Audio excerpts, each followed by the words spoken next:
Bueno, muestro la perlita. Primero te voy a plantear mi editorial y primero te voy a decir qué programón vamos a tener hoy. Está acá el senador Esteban Burrich. Está acá esta periodista que para mí, no tengo ninguna duda, es la que más sabe sobre los tejes y manejes y los secretos de la Corte Suprema de Justicia, que es Silvana Boschi. Ahora te la voy a presentar. Periodista de Clarín durante muchos años, compañera de un amigo nuestro que se fue hace un tiempo, Julio Blanc, quien recordamos siempre con mucho cariño. Yo te voy a adelantar revelaciones de esta causa, la que podría mandar a prisión a Cristina Fernández de Kirchner. Eso te lo voy a revelar, porque a veces el árbol tapa el bosque y nosotros no vamos a dejar que esto suceda.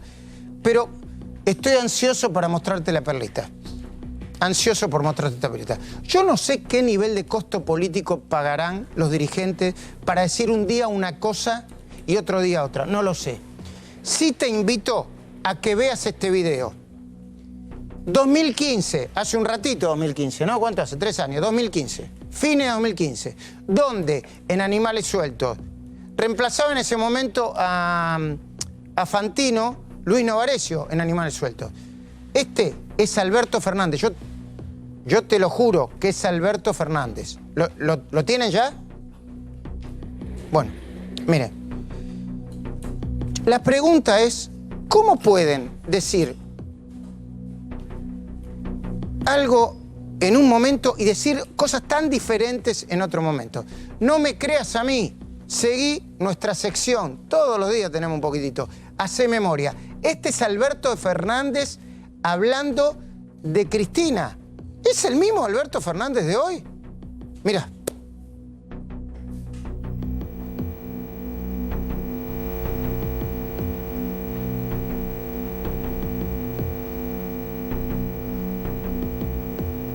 No, evidentemente no, porque se quedó callado. Evidentemente no es porque se quedó callado. Esteban Burrich, buenas noches. ¿Qué tal, Luis? ¿Cómo estás? Qué bueno empezar con una sonrisa, ¿no? Así es. El programa. Y además, lo que es peor, perdón, y lo que es peor, compañeros, cuando uno viene diciendo, miren, mira, el tipo congelado. ¿Probamos de nuevo? ¿Probamos, producción? Me avisan, ¿eh? ¿Lo ponemos?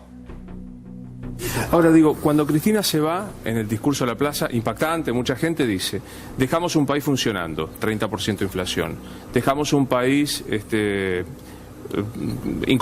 no se dice incorporados, incluido, 30% de pobreza. Cuando dice esto la Presidente, ¿lo cree o está actuando políticamente? No, yo creo que ahí Cristina tiene una enorme distorsión sobre la realidad, francamente lo digo. Si Cristina revisa las cosas que dijo, debería rectificarse un montón de cosas. Cristina llegó a decir que Alemania estaba más preocupada que nosotros en materia de pobreza. Cristina sostuvo hasta el final que el cepo no existía y Cristina sostuvo hasta el final que la inflación no es importante. ¿Y eso qué es? No, eso es negación, es un gesto de negación, es una negación terca, por momentos absurda, Y yo creo que son esas cosas las que le terminaron deteriorando su base electoral. Porque es muy difícil decir que uno está preocupado por los pobres y al mismo tiempo invisibilizar la pobreza. Pues si yo soy un pobre que vive al borde de la marginalidad y escucho que la Presidenta dice, nosotros problema de pobreza no tenemos, el problema de pobreza lo tiene Alemania, lo que yo siento es, no se dieron cuenta que yo existo, no se dieron cuenta que necesito auxilio, no se dieron cuenta que necesito políticas para mí. No hay peor daño que invisibilizar a los pobres. Yo comparto con Bárbaro que el modo de descalificar al que pensaba distinto no es argumentar sobre lo que se está diciendo, sino descalificar personalmente. Sí. Y a usted le habrá pasado, y hoy le debe pasar todavía, que los kirchneristas le dicen traidor. Sí. ¿Y cómo reacciona? No, yo tomo las cosas como de quien vienen. Me parece que esas son posiciones fanáticas que no tienen ningún sentido. A mí me parece que los que traicionaron, ¿sabes quiénes fueron? Los que se callaron la boca y le permitieron hacer a Cristina todo esto para permitir que hoy Macri sea presidente. Esos fueron los traidores. Los que aplaudieron a Cristina. Los que no fueron capaces de decirle Cristina es mentira. Los que no fueron capaces de decirle a Cristina ¿qué? ¿Dónde mordió el audio? Bueno. Es mentira lo que decís. Es mentira lo que... Ese Alberto Fernández hablando de decir, Cristina, vos mentís. Y después Alberto Fernández auspicia un libro que se llama Sinceramente. Insisto, yo no tengo ningún problema personal con Alberto Fernández. Hasta tuve una relación muy empática, amable. Pero por favor, explíquenmelo. Que me explique Felipe Solá, Pino Solana, Vicky Donda. No los entiendo. Pero sobre todo Alberto Fernández. Alberto Fernández, que se da el lujo de amenazar a jueces y camaristas, y cuando la Corte dice, yo tomo la causa, pero ustedes arranquen el juicio, oral y público, importantísimo, dice, el gobierno presionó a la Corte. Yo no sé si el gobierno presionó a la Corte. Públicamente, Laura Alonso dijo, esto es una barbaridad. Públicamente, el ministro Garabano, que siempre es más elegante, no sé qué dijo, pero lo dijo con elegancia. La UIF dijo, esto tiene que empezar el 21. El fiscal dijo, tiene que empezar el 21. Y la opinión pública, parte de la opinión pública, presionó fuertemente a la Corte Suprema de Justicia. Sí, pero es una presión pública que no es un pasillo, no es un cabildeo de pasillo, no es un lobby de pasillo. Doctor Alberto Fernández. Enseguida vamos a hablar de esta Corte. Silvana, buenas noches, gracias por venir. Las cosas que debes saber y las que tendrás para contar. Así es. Tiempos complicados. Tiempos complicados. Yo voy a mostrarte ahora las revelaciones de la causa, que es importante, la que va a empezar el martes, y que podría enviar a prisión a Cristina Fernández de Kirchner. Vas a ver, hice todo el recorrido. Pero esperame un segundito. Silvana, me contaste hace horas que efectivamente Alberto Fernández habría tenido un contacto personal con Elena Hayton de Nolasco. Sí. Hubo mucho hermetismo. Este problema estalló el martes. En apenas 2 días pasaron un montón de cosas. Algunos cercanos a la Corte, integrantes de la Corte, lo que dicen es que hubo conversaciones ya de 15 días antes de Alberto Fernández con Elena Hayton de Nolasco, donde le fue a plantear ciertas inconsistencias que según él tenía la causa de vialidad. Entonces ahí hubo un pedido de Hayton, avalado por Hayton, que le envíen copias del expediente. Se enviaron algunas copias, esas copias empezaron a circular por algunos despachos de los jueces. Se vio que efectivamente faltaban datos. Y en la reunión del martes, donde fueron todos los jueces en el plenario del martes, se habló de este tema. Era una reunión que en principio se iba a hablar de varias impugnaciones que tiene el presidente Rosenkrantz por que él fue abogado de algunas empresas que tienen juicio, entonces está impugnado en muchas causas. Es uno de los problemas que después te voy a dar más detalles, hay ahí interno entre ellos. Ah, mirá vos. Y se planteó el asunto de la causa de vialidad, y la Corte ahí no hubo, como se dijo, una resolución firmada por 4-1, fueron 2 líneas donde se pidió el expediente. En principio, después se dijo que Rosenkrantz se había puesto, en principio se convenció ahí y todo se decidió. Lo que hubo, yo creo, es una decisión que no contempló la situación política, porque es imposible obviar que esta causa se viene demorando hace mucho tiempo por la enfermedad de uno de los jueces del tribunal, que después falleció, que después nombraron a una jueza, Casación nombró a una jueza que se excusó porque tenía otro expediente, y esta audiencia se viene postergando hace mucho. El mismo martes a la mañana, esta decisión fue el martes tarde, el martes a 1:00 de la tarde Casación rechazó las últimas impugnaciones que estaban presentadas como para evitar esto. Perdón, el nivel de información que tenés es abrumador. Mirá que yo tengo bastante detalle, pero es abrumador. Continúa, por favor. Entonces... Se rechazó eso y apareció, yo digo, los jueces de la Corte no solo tienen que ser independientes, también tienen que parecer independientes. Y esta decisión está tomada el mismo día que la última instancia que tenía la defensa de la expresidenta cerró las puertas. Casación rechazó esas presentaciones y se confirmó y se empezó todos los preparativos para la audiencia de una semana después, y la Corte firma esto pidiendo todo el expediente, sin esto mismo que dijo hoy. Por eso es imposible pensar que no hubo una conmoción y no hubo un rearmar la situación interna de la Corte y la situación hacia... Hubo conmoción en la Corte. Claro, sí que hubo, porque esta misma aclaración O sea, es imposible que no sepan de qué están hablando, saben la dimensión política de esta decisión. Esa misma aclaración de que el pedido del expediente no implica suspender la audiencia se podría haber hecho el martes y no se hizo. Esto es una cosa, o sea, la conmoción es equiparable al 2017 cuando la Corte firmó el fallo del 2x1, que salió la gente a la calle y nos olvidamos, porque acá en este país pasan cosas tan rápidas que parece hace tanto, fue hace apenas 2 años que la Corte con la composición actual firmó el fallo del 2x1, Rosenkrantz, Hayton y Rosati con la oposición de Lorenzetti y Maqueda, y hubo una manifestación popular en todo el país. Nunca la Corte había sido tan, mucho más que lo que fue ayer. 200.000 personas, creo, hubo en una de las marchas. Cuidado, que esto parece más técnico, pero el nombre es el mismo, apariencia de impunidad.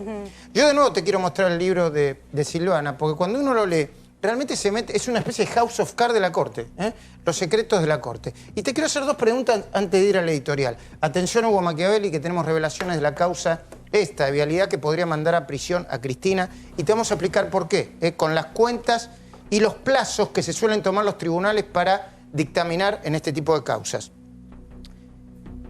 Alberto Fernández le pide a Hayton de Nolasco. ¿Qué hace Hayton de Nolasco? ¿Habla con Rosati? Por lo que yo entiendo, ella plantea, hubo un primer periodo, te digo, de lo que yo sé, hace 15 días, donde se llegó a pedir copias y después lo plantean en la reunión de acuerdo. Pero, digamos, entiendo yo, ni Lorenzetti ni Maqueda parecen como muy activos. Dicen, bueno... Pero tampoco se opusieron. No se opusieron. Y Rosenkrantz tampoco se opuso, dijo, bueno, esto está acá. Él salió a hacer declaraciones que también terminó creando... Hay un clima tenso entre Rosenkrantz y el resto de los jueces. Eso está claro. Error del gobierno, dicen algunos. Sí, ellos sienten como que el gobierno lo está como apañando mucho a Rosenkrantz, cuando él está en una situación de franca minoría, vota en minoría en muchas de las causas, por ejemplo la de jubilados. Bueno, entonces hay clima... Ahora yo te pregunto esto. Si la línea que me contaron a mí, un poco vos no creo que compartís, es Hayton de Nolasco, le transmite a Rosati, Rosati dice vamos para adelante, queda el tema ahí. ¿Son conscientes? Lo plantean, y lo plantean en 2 líneas. Por favor, ¿me puede traer el expediente? Que están tirando un globo de ensayo ahí, que es con una especie... que dice, obviamente los jueces son jueces, pero son políticos y conocen los tiempos políticos. Dice, a ver, yo tiro el globo. ¿Pudo pasar eso? No, mi interpretación es que es más... o sea, que es imposible que ellos no supieran la dimensión política de esto y que es algo... ¿Y por qué lo hicieron? ¿Por qué hicieron el 2x1? O sea, para mí es una especie de falta de manejo político que la Corte tuvo durante muchos años y que ahora perdió. Creo que es producto de las fracturas internas. ¿Podemos pensar juntos? Pensemos juntos nosotros también, porque es apasionante esto. Parece la Corte, pero es apasionante. Otra vez una serie de Netflix argentina, no te aburres nunca, Fonrush. Perdón, no se aburre nunca, Fonrush, uno en Argentina. Senador, no se aburre nunca uno en Argentina. Volvamos, mirá. A ver, debe haber presión sobre la Corte del kirchnerismo y otros diciendo, che, se están llevando por delante todo. La quieren meter a Cristina por la ventana. Lo que repite de Zaffaroni hasta Alberto Fernández, hasta Luis Delía. Perdónate, te hago una pero déjame que siga el razonamiento.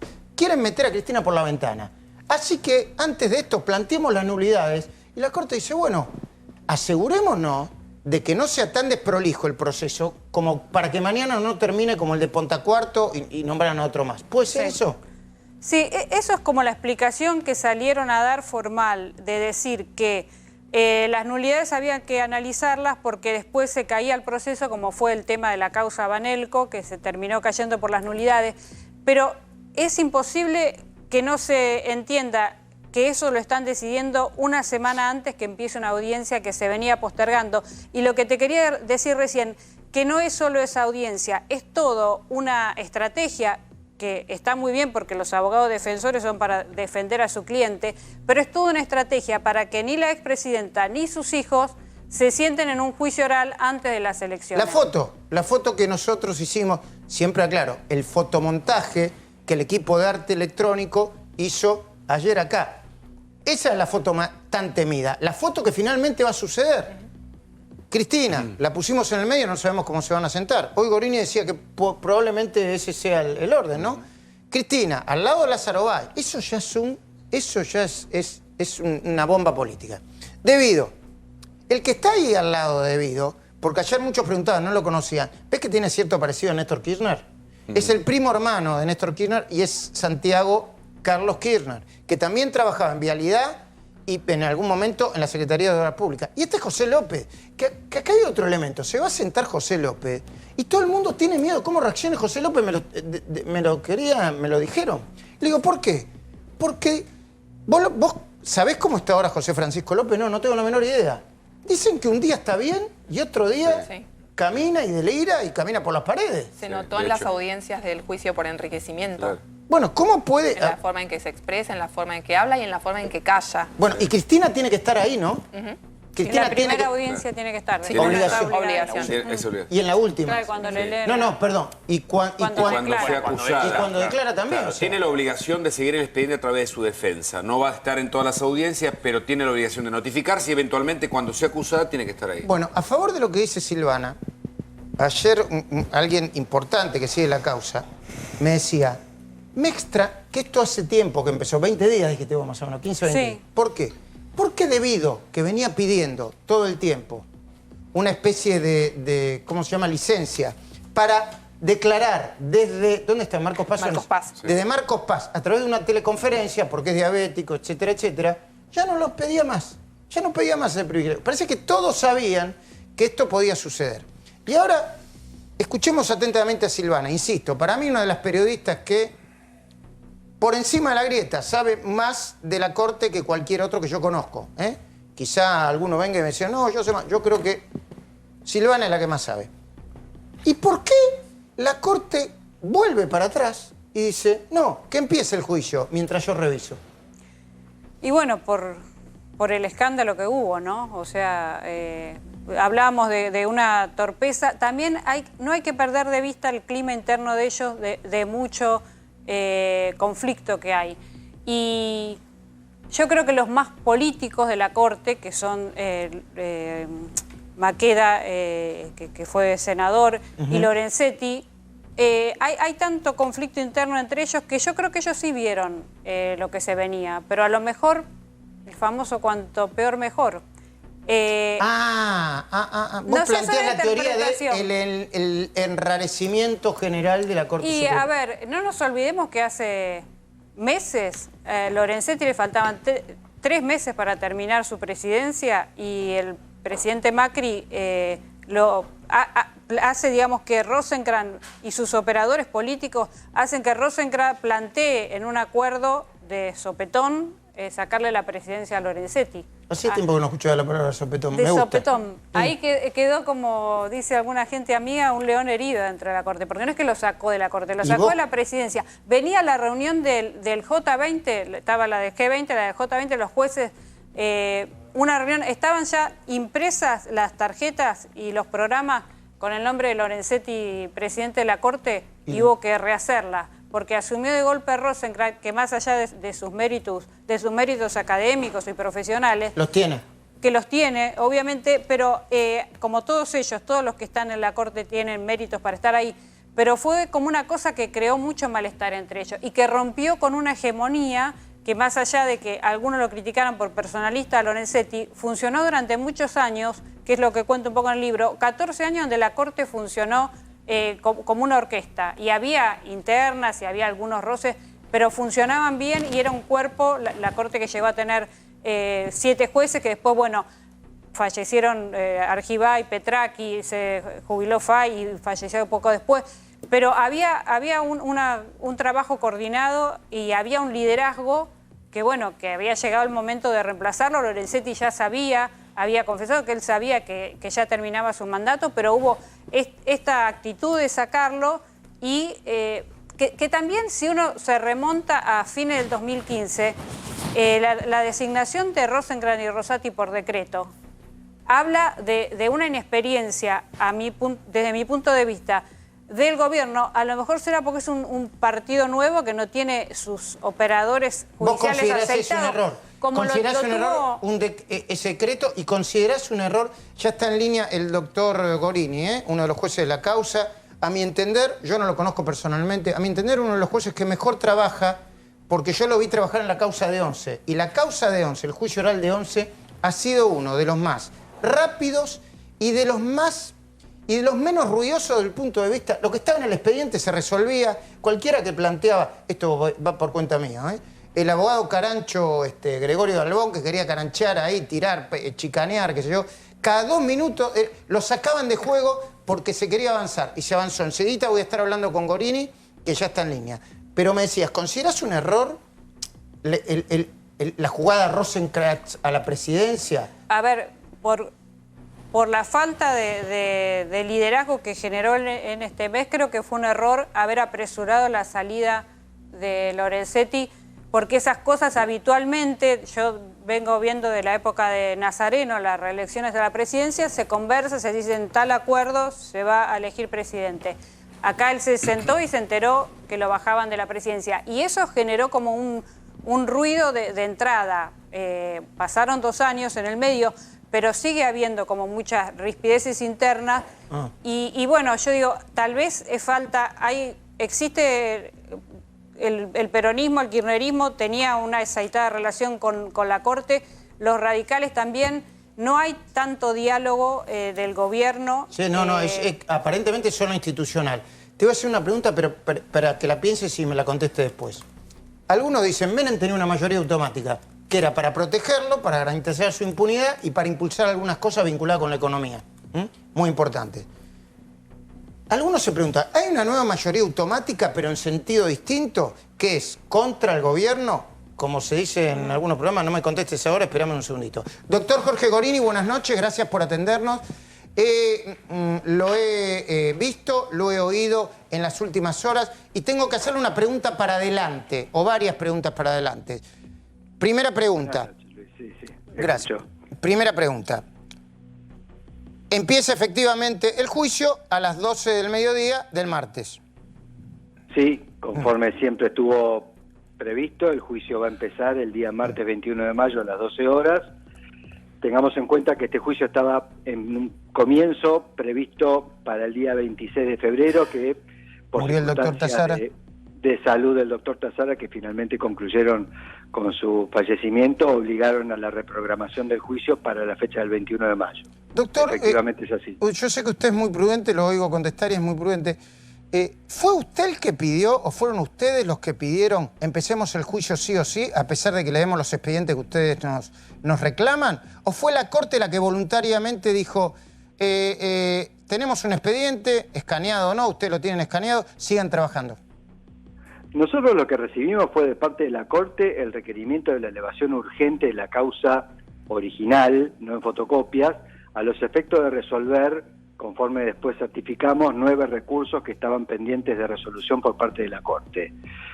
El carácter de urgente con el cual la Corte requirió la elevación de la causa se interpretó, lo interpreté, como que se iba a otorgar al tratamiento de esos recursos pendientes en la misma condición, es decir, con carácter de urgencia.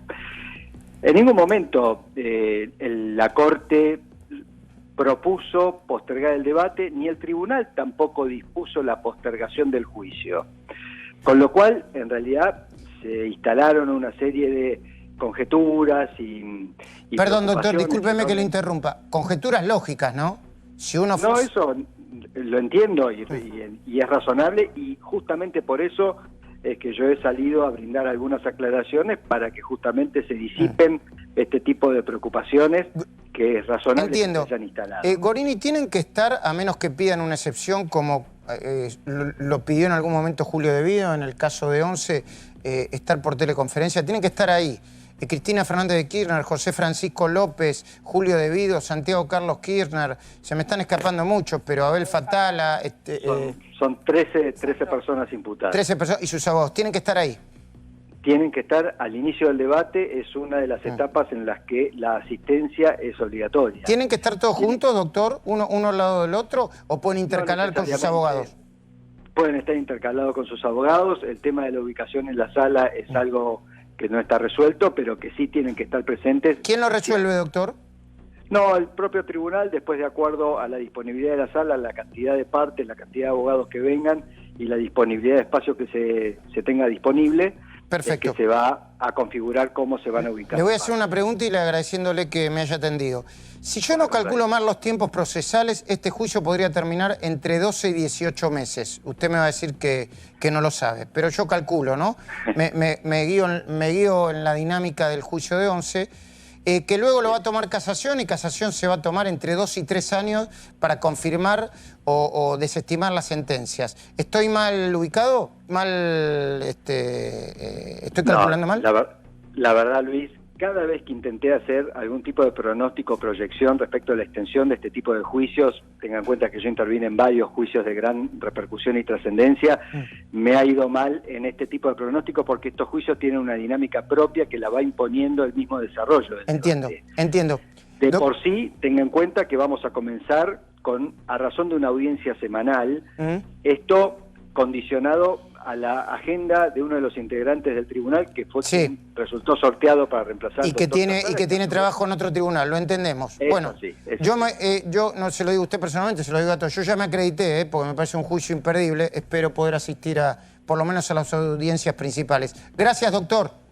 Al contrario, Luis, un gusto y a disposición para brindar las aclaraciones que sean pertinentes. Igualmente. Ustedes se acreditaron, ¿no? Sí. Bueno, me parece que tiene una trascendencia importante. ¿Tiene, Silvana? Sí, obvio que tiene una trascendencia importante.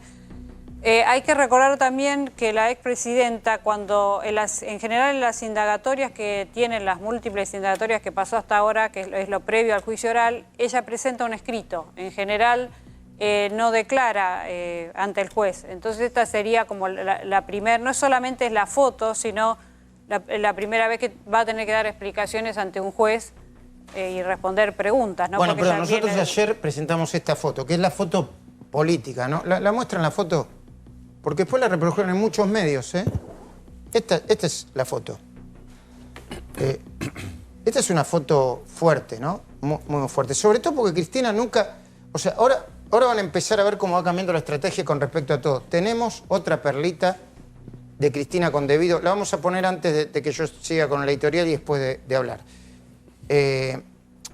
Porque yo le pregunté a Silvana si hay ahora, desde el punto de vista de la dinámica procesal y política en la Corte, una mayoría automática, pero en distinto sentido de la mayoría automática que tenía Menem con Nazareno, etcétera, etcétera, y sería en contra del gobierno. No solamente analizando esto, sino analizando otros fallos, el fallo con las jubilaciones, fallos de alto impacto económico contra los fondos del Estado. No, yo no creo. Creo que hay alineamientos momentáneos que responden más al conflicto interno de ellos. El gobierno no tiene mucho diálogo con Macri, que sí hay que reconocer, él tiene como una actitud mucho más respetuosa de la no injerencia con la justicia, pero es como un alineamiento momentáneo, para mí, producto de la interna. Los jueces, por lo menos Maqueda y Lorenzetti, la pasaron bastante mal con el kirchnerismo, y eso, bueno, se ve en actitudes de ellos, no están alineados para mí con el peronismo. No están alineados con el kirchnerismo. No, es como una simplificación para mí. ¿Y con el peronismo alternativo? Tal vez más, pero me parece una simplificación de cómo se dividen ahora algunos votos, que para mí es más producto del conflicto interno entre ellos que de una cuestión política. Es más, vos nombraste el fallo de jubilados. El fallo de jubilados benefició a los jubilados que cobran más, y son unos 300.000. Y hay otros fallos que verdaderamente serían como más costosos desde el punto de vista económico, que la Corte no los trató. Entonces, por ejemplo... Y hay un juicio, por ejemplo, lo que llama un planteo de clase del procurador, del ex... ¿cómo se llama? Defensor de Mondino. El fallo del ex defensor del pueblo. El fallo beneficiaba o benefició a los jubilados que cobran más de 70.000. Claro. No digo, si se a ver, con lo otro. A ver, Silvana, yo de nuevo te considero la gran experta en la Corte Suprema. ¿Esta es una Corte técnicamente buena, preparada? Sí, no me cabe duda. ¿Sí? Creo que es técnicamente buena, con algunos Lo que en principio se pensó que eran crujidos de acomodamiento que se fueron con un conflicto interno muy importante que se trasluce en el desacuerdo entre ellos. Y en estas cuestiones que Rosenkrantz termina votando sola en muchas causas, que también es distinto a lo que venía pasando, porque el presidente de la Corte, si bien cada voto vale uno, porque hay uno que es presidente de la Corte, pero a la hora de votar, los votos de todos valen lo mismo, hay como una especie de trabajo de formar consenso que no está ejerciendo Rosenkrantz. Entonces, eso se ve traducido en los fallos. Para mí es como un juego lo de volver a poner el nombre de mayoría automática. Yo no creo que exista. Okay. Después te voy a preguntar otra palabrita que está rondando el conflicto en la Corte, que es una palabrita de 3 letras, ego, o de 4, egos. No te me vayas de ahí. Está. Hugo, prepárate. Sí. Te voy a dar algunos detalles de esta causa que podría mandar a prisión a Cristina Fernández de Kirchner. El ruido alrededor de la decisión de la Corte que está planteando muy bien Silvana, nunca te voy a decir, van a pasar muchos años y nunca te voy a decir Silvana. La decisión de la Corte de pedir la causa de vialidad y que puso, a mi entender, en riesgo el inicio del primer juicio oral contra Cristina Fernández de Kirchner, hizo que el árbol tapara el bosque por un momento. Que lo aleatorio contaminara lo que nosotros creemos que es importante en la causa. Y la causa de vialidad es una bomba procesal que podría terminar con Cristina en la cárcel. ¿Cómo? ¿Cuándo? Pensemos en voz alta. Yo se lo propuse a Gorini. El juicio oral va a comenzar el martes a las 12 del mediodía. Ayúdame a pensar en voz alta, Cecilia. Sí, claro. La foto, si no pasa nada raro, será la que ya mostramos, ¿no? Cristina, Lázaro Báez, José Francisco López, hay que ver cómo está emocionalmente, Julio Miguel Devido, Santiago Carlos Kirchner, está por ahí Fatala, etcétera, etcétera. El juicio oral podría tardar, si no pasa nada raro, entre 12 y 18 meses. Sí, exacto. ¿Por qué calculamos ese tiempo? Bueno, porque van a haber probablemente nulidades que se vayan planteando, entran también el receso de invierno, el receso de verano, y bueno, normalmente siempre hay alguna audiencia que no se puede realizar por algún motivo y hay que tener en cuenta cómo se va a ir acomodando. Los 2 meses de feria. Tiene 2 meses de feria. Claro, exacto. El invierno y el verano. 15 días en invierno, un mes en verano, Está bien. probablemente la del otro invierno lo mismo, entonces eso va haciendo que se dilate. Muy bien. Es decir, va siguiendo, senador, ¿no? Porque vamos a hablar de esto. Perdón que lo va a esperar, pero quiero conversar con usted de fondo, porque hay una cuestión política de fondo que creo que es importante. Es decir, culminaría, ponele, hipotéticamente, en mayo o noviembre del año que viene. De nuevo, noviembre de 2020. Sí. 2020. Y si nos guiamos, por ejemplo, por la dinámica del juicio, por la tragedia de Once, la Cámara de Casación podría tomar otros 3 años para confirmar los procesamientos. Once obtuvo condena en diciembre de 2015 y la confirmación de la Cámara de Casación fue en agosto de 2018, casi 3 años después. Esto sería noviembre de 2023. Perdón, Fonrush, falta, ¿no? Falta. Ahora hablo con usted también. Esperemos un... Cristina Fernández podría ser condenada con una sentencia firme, porque la sentencia de casación se considera firme si no hay una apelación extraordinaria en la Corte. Recurso. ¿Me equivoco, Sí, Silvana? no, sí, porque es tercera instancia. Pero es una causa que fue a la Corte de antemano, también puede llegar a ir a la Corte en algún momento. Bueno, y por supuesto, si hay una sentencia firme y prueban que es la jefa de una asociación ilícita, de eso la acusan, podría ir a prisión, porque su mandato, junto con sus fueros, terminan justo en 2023. diciembre de 2023. Y si seguimos imaginando y deduciendo, no te estoy haciendo un chiste, en Argentina pasan cosas fabulosas. Es el guión de una serie. Seguimos confirmando y deduciendo. De ser condenada, Cristina debería permanecer por lo menos un par de meses en prisión. ¿Y por qué digo un par de meses? Hasta que lleguen las apelaciones. No, porque el 19 de febrero de 2023, Cristina cumpliría... 70. Voy de nuevo. El 19 de... No cumpliría. Ojalá que cumpla. Que 19 de febrero cumplirá 70 años. Son 2 meses que queda. Y podría pedir... Domiciliaria. Prisión domiciliaria. Que aclaremos, Luis, siempre, la domiciliaria es un pedido que no es ya que hablamos mucho de la palabra automático, no es automático. Hay que argumentarlo, hay que convencer a un tribunal. Alguna dolencia, algún problema de salud. Bueno, ahora te voy a contar rápidamente y de la manera más sencilla y potente que pueda en qué consiste la causa. Mirá, se trata del desvío de fondos de la obra pública, más precisamente de los fondos de Vialidad Nacional. se calcula ese desvío en cerca de 1.200 millones de dólares. Lo paso a dólares para que no nos hagamos más lío.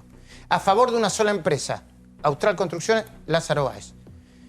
Se acusa a Cristina de ser la jefa de una organización criminal. Se le adjudica haber usado su rol de presidenta para manipular el presupuesto, emitir decretos de necesidad de urgencia. Estoy repitiendo la acusación de Policita de Imaíquez, refrendada por Ercolini. Usar el instrumento del fideicomiso que no tiene controles con la intención de desviar más de 1.000 millones de dólares al Grupo Austral Construcciones. Blum, ¿se entiende?